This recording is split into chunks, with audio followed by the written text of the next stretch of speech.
is what I'm going to say, is it going to be helpful or is it going to be hurtful to my spouse? I kind of have to do this assessment before I just go in there with my demands for we need to talk. So alright, so we're going to share with you some steps or some tips on what we found help us resolve conflict over the years.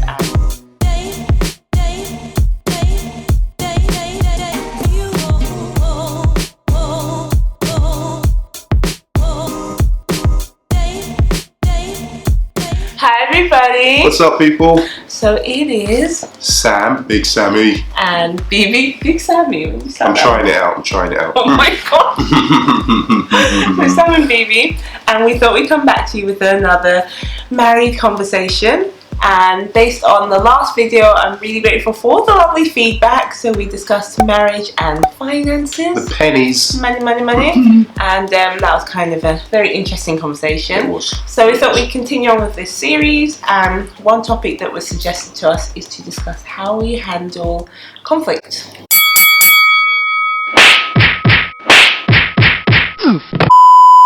So we thought this would be an important topic to discuss because we've definitely had our fair share of conflict in marriage, and it's definitely very common despite what people think, especially when you look on like the social media highlight reel and just pretty much see everyone. The hype. Don't believe the hype.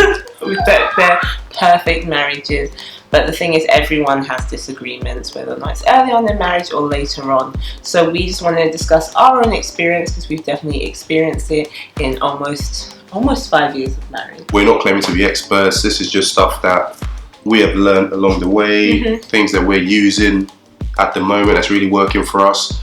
So just let us know what you think, and hopefully you'll be blessed by it. And some of our arguments have been, not so pretty, and we could probably write a book on what not to do when you're having conflict. I always win, so I'm fine. But hopefully this can benefit you, and we've definitely got company No one today. just took that book sound. Caleb is sleeping. And Noah's here as well. Say hello, Noah. Hello. What do you guys think about marriage and conflict? What do you think about that, Princess? What does conflict mean, Noah? Playing together. Playing together. What should mommy and daddy always be? Married. Married. Good. That's exactly. a good answer. Is it good to fight, Noah? No. So we're gonna go now. Say bye. Say bye. Say bye, guys. So when we think about it, why do we conflict in marriage? Why is it so common? Why I kind of thought about it is like two imperfect people. Yep. Selfish at times. Coming together from completely different backgrounds. And then you have to throw in maybe some expectations. Bad habits. Bad habits as well.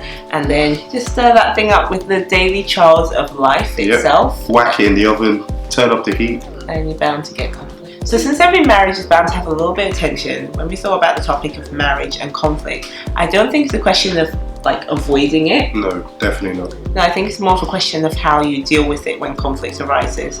Like I said, because it's bound to happen since you're just two different people, two imperfect people. I think conflict is healthy, but conflict can either lead to a situation where you have oneness, or it can lead to a situation where you feel isolated. Every conflict is just an opportunity where you and your spouse have to choose how to act. So it's not a case of avoiding like, okay, whatever you want there, whatever you want. I don't want to fight about this. You win. Stick your head in the sand. Exactly. I'm off to the pub. It's almost like an opportunity. Let's thrash this out. Let's have a healthy kind of disagreement, and let's just get closer. Alright, so we're going to share with you some steps or some tips on what we found help us resolve conflict over the years, and hopefully you'll find them helpful. So the first thing we would suggest is knowing and accepting your differences. And compromising, obviously. And compromising as well. I think that's just really important, because if you think about it, they do say when you get married, opposites attract. I've seen it with so many of my friends, even the wedding we had recently. It was just like two completely different people who came together, and it's usually like the task-orientated person marries someone who's maybe a little bit more people-orientated, or I think like in our case, like Sam is definitely more of the petrol head in our relationship. He has a motorbike, he loves sailing, stuff like that, which just makes me fear my life. I'm probably a little bit more cautious on that front, and maybe a little bit more slower paced in life. And that's just us being different, I guess. True. If Bibiana is like 70, I'm like that person who... At 65. Oh, camera! Oh, it's average speed camera, and they work. The average speed cameras work. I'm like, okay, roll around, we're checking one more toy. No, they work. Oh, 30, the camera. But yeah, we just manage it. Yeah, I think it's used to my sound effects while I'm driving. I'm like the second driver. That was close. But no, it's good fun. So we definitely know that's our differences. I think in the beginning it did lead to a little bit of conflict because he'd be driving and I'd make a lot of noises and maybe I'd scream a few times and he'd have to tell me, tone it down, love, tone it down. I know you're worried. And we definitely just had to accept those differences. I think as well, usually the saver marries the spender. It's kind of funny because those differences at the beginning, they're there. I always knew Sam was into motorbikes before. He always knew I was a slow driver before. But those differences kind of fun when you're first dating or first married. But unfortunately, sometimes those differences can start to annoy you later on in marriage. And even everything from, it can be small differences, like, how one person squeezes two spaces in the middle or the end. It never used to bother you maybe in your first few months of marriage because you're like, oh, so in love, it's a honeymoon period. But sometimes those small differences can cause a little bit of conflict. But unfortunately, sometimes those differences can cause a lot of conflict in terms of, maybe how you raise your children, your beliefs on how to raise children, or your beliefs on how to manage finances. When I talk about the conflict, if Sam is very adamant about what he wants done and he has a certain view on it, and, as a leader, and this can go into a whole nother topic about, respect and love and all that good stuff. As leader, I would let him have the final decision on it. And when I think about decoration, I remember very early on in our marriage. Remember when we wanted to decorate the house with, what was it again? A dining table. Yeah, the dining table and chairs. And so I was like, okay, we need a dining table. So I just remember in my old house we had a really nice one we bought from Laura Ashley. My mum bought it and I thought I really loved it. I really like that shabby chic kind of look. So I just got the Laura Ashley magazine. I was like, okay, this is what we're getting. I really love it. Let's just buy it. I didn't really think anything of it. And Sam was just like, no, I've seen another one. And he showed me. Well, what I really said was, gulp, is that the price? That's a mortgage. Like one leg of your Laura Ashley table can buy you a whole dining set in IKEA or something. And I remember coming to Sam going, no, it's just not going to work. I think, we should definitely stick with this one or something similar. And he ended up finding other things to me, which ended up even being worse than an IKEA table. And it's got 4 legs or 3 legs and you can eat off it. That was just his expectation for a table and my expectation. And there's nothing wrong with it. And that's what I just want to say, because it definitely almost caused some conflict there. I definitely could have been like, oh my gosh, you're so cheap and you just don't care about what I want and you don't care about how the house is going to look and the presentation. And he could have definitely come at me and attacked me for the way I was brought up, or attacked me for my expectations for a table. Yeah, just like, oh, that's a bit spoiled and all that kind of stuff. But no, we didn't do that, which was good.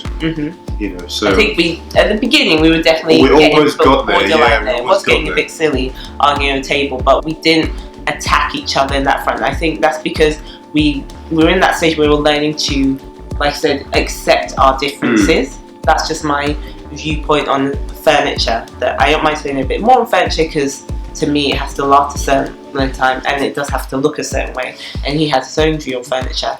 So we compromised. So we knew our differences, we accepted them, and we made the compromise. And our compromise ended up being something really fun. So we agreed on looking for, we ended up doing a little bit of thrifting or a car boot sale, and God is good, we found literally the most perfect dining table. Yeah, I think it was like an old farmhouse table. Yeah, and very reasonable in terms of the price, but obviously it didn't look the way we wanted it to look, and it was like this horrible brown colour, and the chairs were very, very discoloured and stuff. So Sam had agreed to refurbish it. It ended up being just, helped him a bit, but not very good. Yeah, she made the teas. I got the tools out.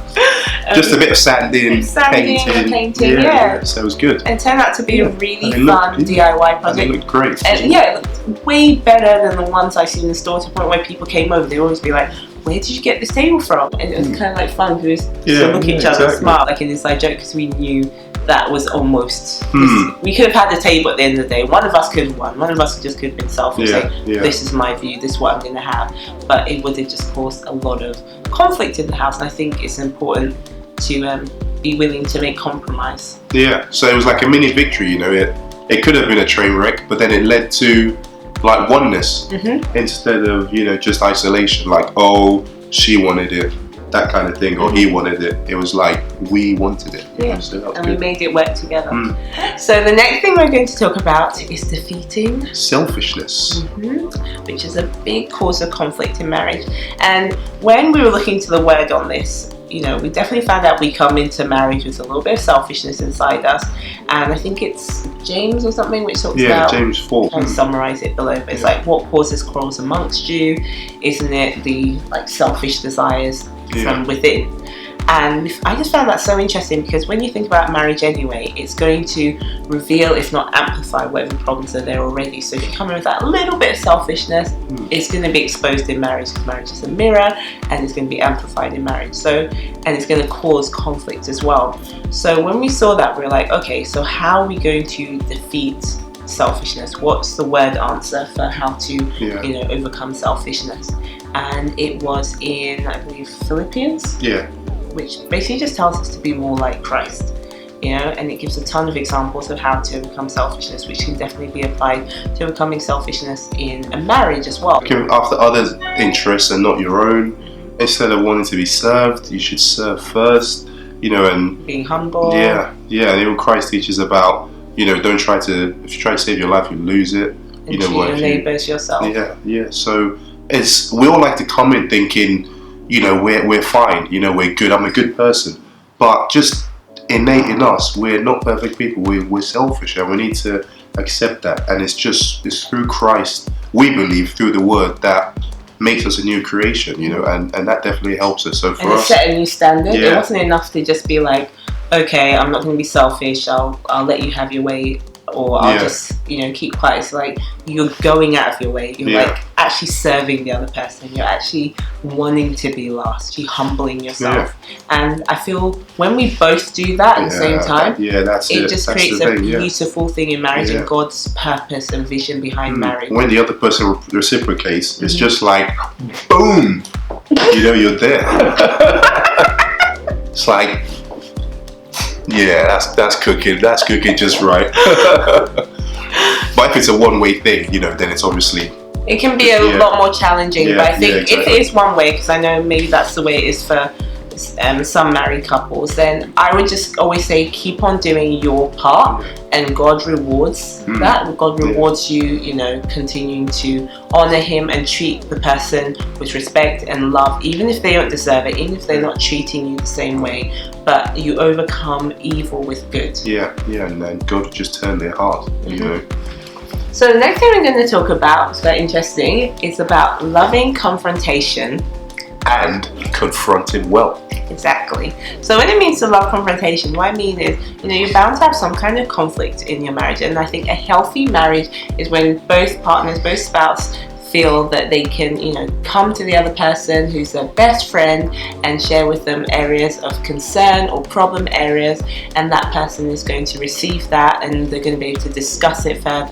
And confronting well is like the process of how you get there, how you go about doing it. So just confrontation, approaching each other with grace, just love, wisdom, patience, humility. Yeah, exactly. So, and obviously we're going to give you a couple of examples of how we try and confront well. First one is motives or goals. So you basically ask yourself, what's the purpose of this confrontation? It's not for the sake of it. It's an opportunity. If not, it's like a risk to the marriage. So why are we here? That's the question you have to ask yourselves initially.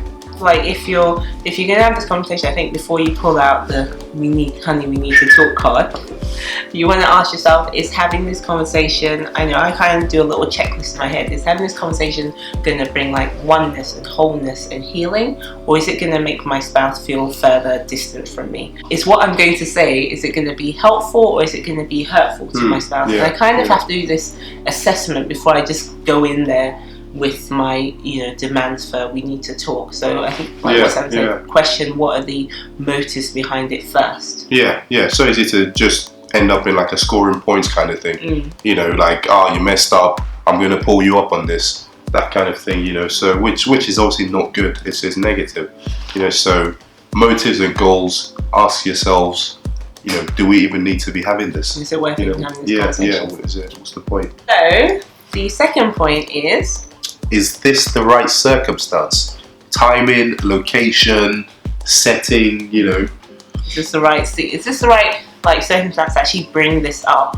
Sometimes I think about, especially if he's come back from a long day at work, is it the right time for me to be like, okay, I'm ready for you, this is all the things I want to offload to you now? Just been building it up, roll that list out. I think you do have to assess the setting, because sometimes when he comes back from work, it just might not be the right time.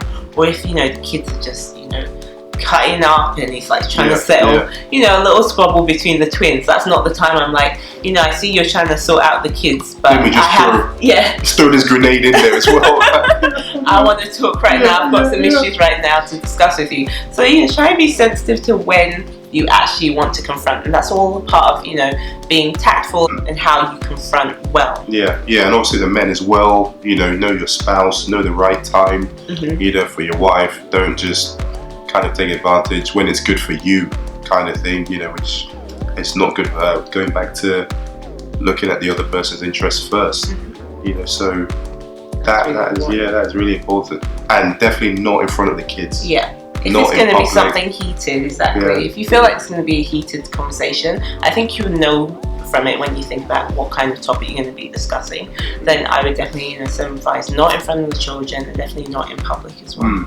And don't be those people who do it on the train or driving. Have you ever pulled up at the lights and you look next to you and there's like a couple going at it, like in the car? We just saw them like exactly. That's literally. I thought they were gonna chuck a shoe or something. And exactly, from children as well. Children grow up. These things. It's just like, oh, my parents did this. I saw my dad doing that, my mom doing that, which is just very negative. That just propagates, and it's not good. I think the thing about public as well is, this is going to settle down later. It's not going to be something you're going to deal with forever, but people will judge you for a long time, especially if people who know you, if you're going to do it in public, being like, oh, I'm going to do it in public so everyone see how crazy my man is, or so everyone see how crazy my woman is. And you'll realise that those people later on, even when you guys have reconciled and everything, they'll be the ones who are like, do you remember what he said? Oh, they always fight. Remember what he said? So, the third point. Attitude. So your attitude determine your latitude. No, it's not that. But confronting well with grace and love should come from an attitude of, I love you, we're together for a reason, and I just want you to know how I feel. I want us to get closer. I want to make us a better couple. That's where it should be coming from. And I think that is a positive place that it should come from. So that's the right attitude. And that's important as well. Don't run over there with your bulldozer of your mouth ready to run your spouse down to the ground and I got something to tell you, and just coming there with the attitude of literally wanting to cut him up with all your words and literally make, because we know we can make our men, we can make our women feel this push small. Them buttons. What we say, exactly, we know the right buttons to push. So I think it's important to come there with a humble attitude, sometimes attitude of grace and love. If you come in there with a really offensive attitude, then whatever you say is going to be received quite defensively. I think it's important. Offense is met with defense, Like a basketball. Offense, defense. But that's true. Because there was that time when I felt like in the marriage we're going through some stuff, and I felt like I wasn't being respected. Pay the mortgage, innit? But it's good because the way I love the way you approached me, because you approached me about it, which is good, rather than letting it linger, and then you you approached me well. Because you spoke to me like, you didn't go in trying to hurt my feelings by saying, you don't respect me, woman. And that just sets the scene, I think, for everything that follows. It's important to be honest, I think. That's why I keep on saying love confrontation, but confront well, be honest, you know, rather than letting things linger on for ages. But you have to speak the truth in love. Sometimes, you know, you said it to me before, even when I've come to you and said something, afterwards you say, you were happy I said it and I brought up, but it was how I said it that got you upset. That's so important, particularly for men, you know, that's really important. He sometimes felt like my tone. My tone. So I had to, you know, reevaluate my attitude and the way I said things, which helped. Quattro. So put yourself in the other person's shoes. You know, don't just say, don't be talking to me like that. Like, consider what other pressures they may have. You know, what have they got going on at the moment? You know, like a bad day with the kids, like a long day where things just didn't work out. You know, a bad day at work. You know, if it's hormonal, she's pregnant. I know it's a classic one, but you know, sometimes that contributes to it as well. So that's quite important. I think you're right. Just assessing, you know, why they could be acting the way they would, and kind of seeking to be understood seeking to understand, rather than to be understood is so important. And even like looking at the man's perspective as well, maybe he's had a tough day if he's at home with the kids as well, or maybe he's had a tough day at work with you know, definitely know there's certain times of the year where you have certain deadlines to meet for work and more stressed, and therefore you know, as his wife, I know that's going on in his life, so I take that into consideration when I want to confront well or assess why he's acting the way he is. So I think that's really important as well. And sometimes you have to dig a little deeper as well. If someone, in your opinion, overreacts to something that you said, sometimes you have to kind of think maybe there's a past behind there, and that's obviously helpful if you already know about the person's past. And it can be anything from maybe a history of something that happened with a family member, or maybe a history with a family member who had issues with alcohol or managing money incorrectly, and therefore you might think, oh, they just overreact when they have a tiny drink, they overreact when I spend money, they overreact. But you never know, maybe they've had experiences in the past where family members haven't been so good with drinking or with money, or you know, even exes as well. I know it shouldn't happen like that in marriage, and you shouldn't bring those seeds in, but it does still happen. So you just have to take that into consideration, see where the person's coming from. Some of that might stem from old relationships as well. Right. So number 5. Listen. So the classic analogy is we've got 2 ears and 1 mouth, so we should always listen first, or listen more than we speak. You know. So just hear me out, hear the person out, you know, before you're like, can I get a word in? You know. If I come home or Sam comes home and I'm like, oh, how are you? And he says, I'm fine. Even though they say they're fine, and we're not meant to be mind readers, but I think it's listening to what is said and what isn't said as well. You know, that whole non-verbal communication, kind of like we learned in school as well, and just, you know, assessing body language as well. So, you know, especially for Sam, I feel like he doesn't like to admit when something's wrong. Especially because I'm tough. Because I'm a guy. You know, like for guys it's not so bad, but for women, it's like, I'm fine. Every guy knows. Are you okay, darling? Just the body language. If she's like, I'm fine. You know, there's something wrong. So like, you need to just get into it. And you know, just hear her out. You know, because she's not fine. Double check and ask them. You know, it's are you that sure? Attitude again. Yeah, it's like that attitude of wanting to, you know, understand where the other person is coming from. I think it's James as well talks about it's important to listen before we speak. So that's an important one. Definitely. Radio, people. Number 6. What kind of accent is that? I don't know, Texan. I'm trying it out. It's Big Sam today. Oh, excuse Sam. Sorry, he actually had a cold. I haven't even mentioned it. He hasn't actually been feeling too well, and he still was agreed to do this video. I'm tough, innit? I'm tough. I really appreciate it. I'm going to be in bed for about 48 hours. Yeah. There's nothing to, baby. Yeah, he's had a cold for a bit. But yeah, just I say that in case you notice he's got a bit of a nose lean down. Sorry. Alright. Number 6. 6. Be ready for the mirror. I had to bring a prop. I want to show you. So that's about to break. You want to put that down, love. So basically, I found the biggest mirror I could find. basically, before you stick your 2 cents in, just be ready to take some back. Yeah. So you're gonna dish it out, be ready to receive it too. Receive it, because the problem might not even be with them; it could be with you. Which is sometimes can be quite humbling. Exactly, because I think marriage often reveals. I said you can either reveal the problems you have, or you can even amplify the problems you have. And then as I've heard is all of us kind of have these blind spots in life. If we, when we go for like jobs and stuff, and they always tell me to write down, what are your strengths and your weaknesses. And it's very easy for us to list. Oh, I'm really good at this, and these are some of my weaknesses. My weakness, every job interview is fried plantain and stew. That's my biggest weakness, and I just give it to them straight. Fried plantain and stew. That comes out, I'm finished. Never say that in guys. Carry on. We all have blind spots in life, and those are areas that we don't actually see where our weaknesses are. And the thing is, it doesn't really bother us because we don't even know they're there. But guess who does know they're there? Yep. Everybody else, and especially your spouse can see them as well. So I think it's important to realize that as well, that when you're married, your spouse will be able to see the things that you can't see that are wrong with you, and will help you expose those areas. And that's why they're called blind spots, because you can't see them, but other people can. So exactly, come to conflict when you confront well with a humble heart, knowing that you might actually get a big mirror when you come there with your list of demands. That's true. And in grace and love, they might be like taking it on the chin, just living with your bad habits. Exactly, and you try to pull them up or something, and it turns out the problem's actually with you. So exactly, I think it's Matthew, which is quite a common passage, which talks about the analogy of the speck and the log. Which is a lot of food for thought, and really reminds us to come to conflict and with a very humble attitude. Right, number 7. Sorry, I just dropped my pen.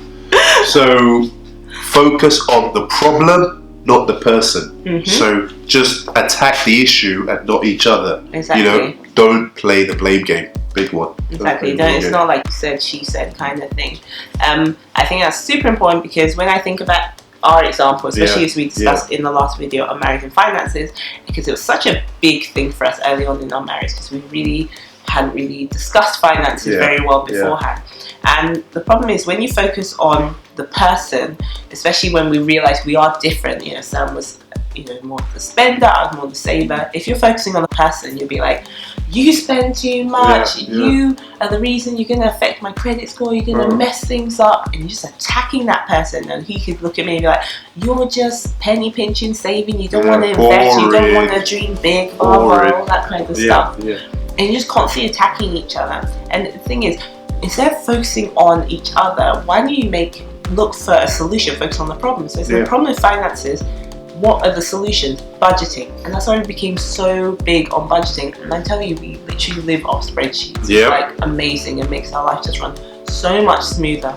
And I think that's just been really, really helpful, because then you kind of are not making the enemy the other person. You're making the enemy the lack of the budget. So you can come together when you confront well, instead of saying, like I said before, blaming each other. You can be like, what, there's a problem. I think our problem is we don't have a budget. See how you've worded it differently, rather than coming and saying our problem is you. Which might be the truth. People get quite defensive when you come attacking them without any solution.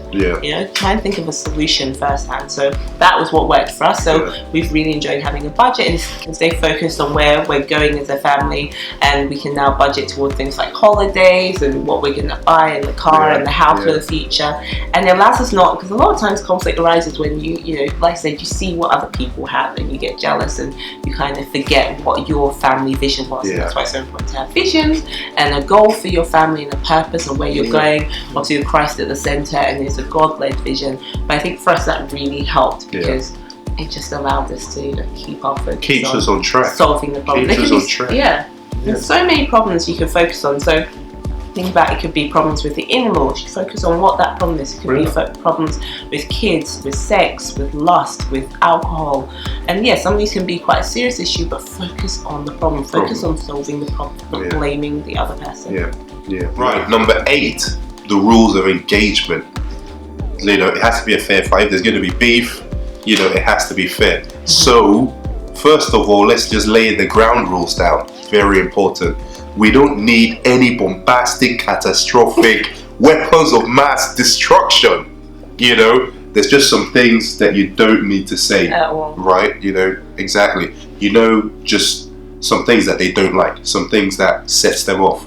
You know, words or actions.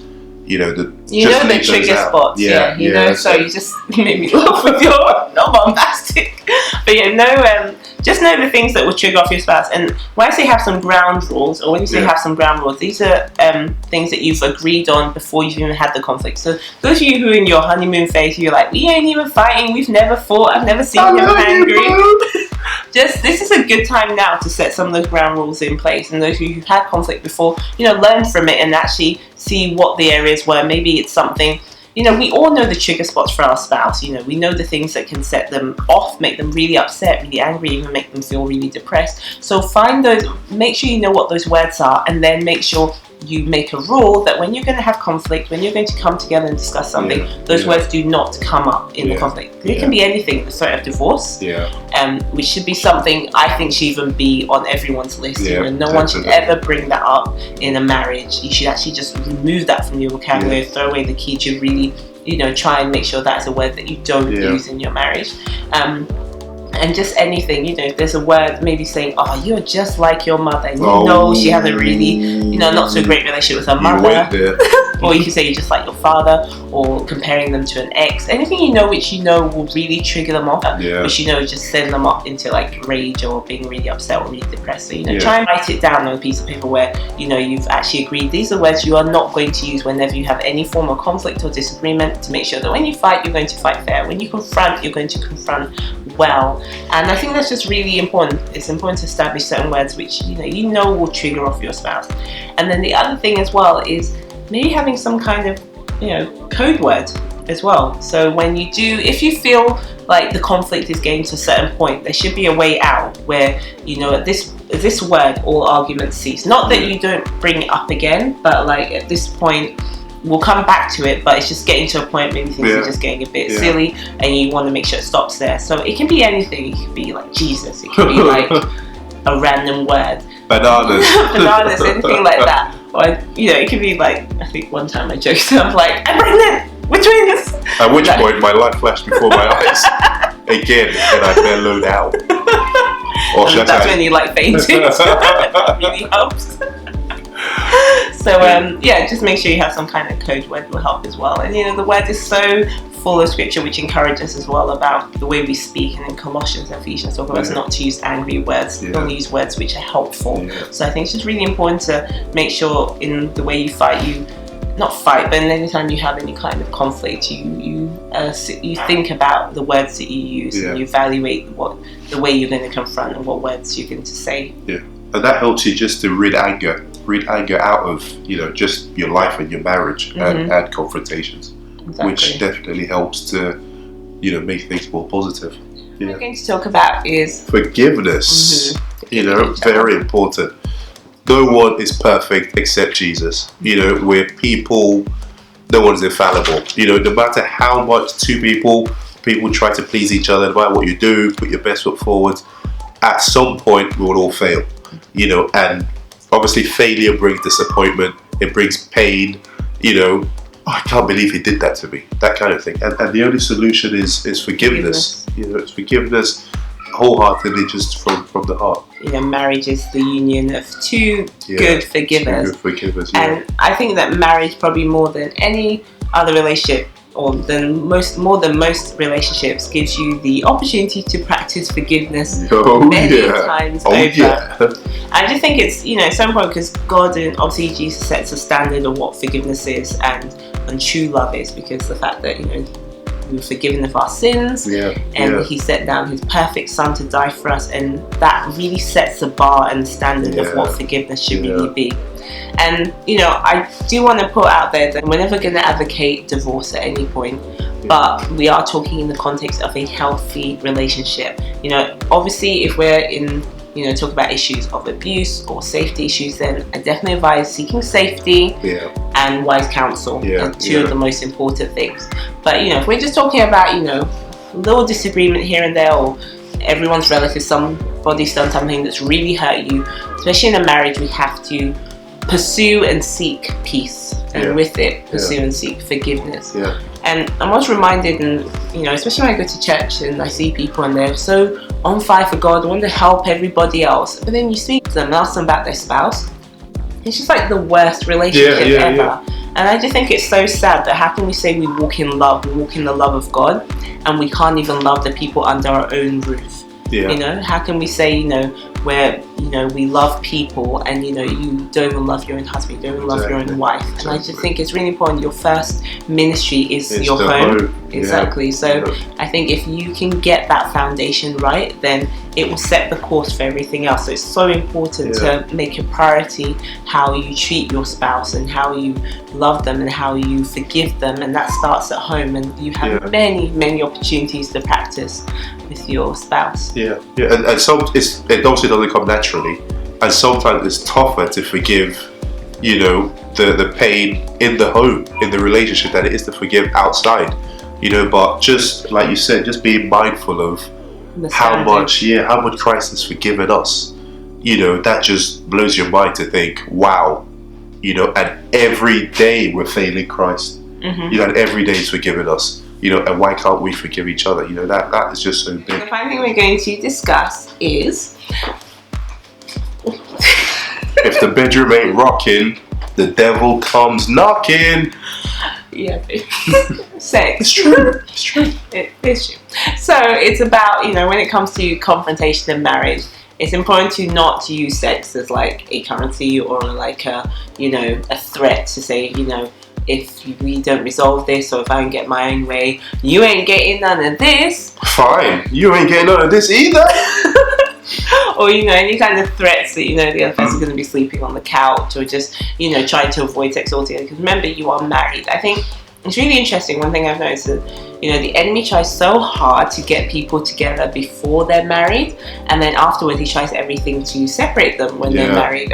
In that context, I'm talking about sex, because I feel like premarital sex is so common, and the enemy's really attacking people in that area, especially even Christians as well, to get together and have sex before marriage. Yeah. But then as well, when they've got married, I feel like, a lot of married couples are now having issues after they get married with either just general issues with sex, or not even having enough sex or any sex at all. Yeah. So, it's definitely a topic which has a whole video by itself, but I think it's just so important to make sure that you still maintain intimacy in marriage, even though you're having conflict. Or at least, once you feel things have died down, or you feel a lot more ready to, then I think intimacy is probably one of the best things to do after a conflict as well. So thanks so much for watching. I really hope you enjoyed this video and this mini series that me and Sam are doing on marriage. That's just an area that's really been put on our heart lately to talk about. So we've discussed some tips and stuff that has helped us in the area of marriage and conflict, and I hope it will help you guys too as well. And what we thought is we'd end with a little challenge. A little fun challenge. Challenge for the vets, for the rookies, for the undergrads. Yep. He always refers everything to like college. Sports. But yeah, for those of you who've been married for a long time, or those in the early stages, and this challenge revolves around marriage and conflict. And it is encouraging you to have a strategic plan. And by that is have a plan in place for what you'll do when conflict arises. So this can include everything from a code word. So having a code word in place already, which is going to be a word, like we explained before, what you're going to use if you feel like the argument is getting to a point where you're not going to reach a resolution. It might end up a little bit nasty. And this is a word you use. At that point, the argument just stops. You can pick up later, but that is a respected word that at that point both of you will just stop what you're doing, stop what you're saying, and just take a breather. Take a little break. And so that's one thing, have a code word. The second thing is to have accountability partners. Yeah, have accountability. So try and find a third party, someone that you both agree on. This is going to be non-biased, and try and have someone with a biblical base on their opinion. And it would be really good to have a couple as well, a married couple, especially an older married couple. It's one that we find more helpful for us. You can learn a lot more from. you know, don't be afraid to approach anyone, even in your church or in your community or your family.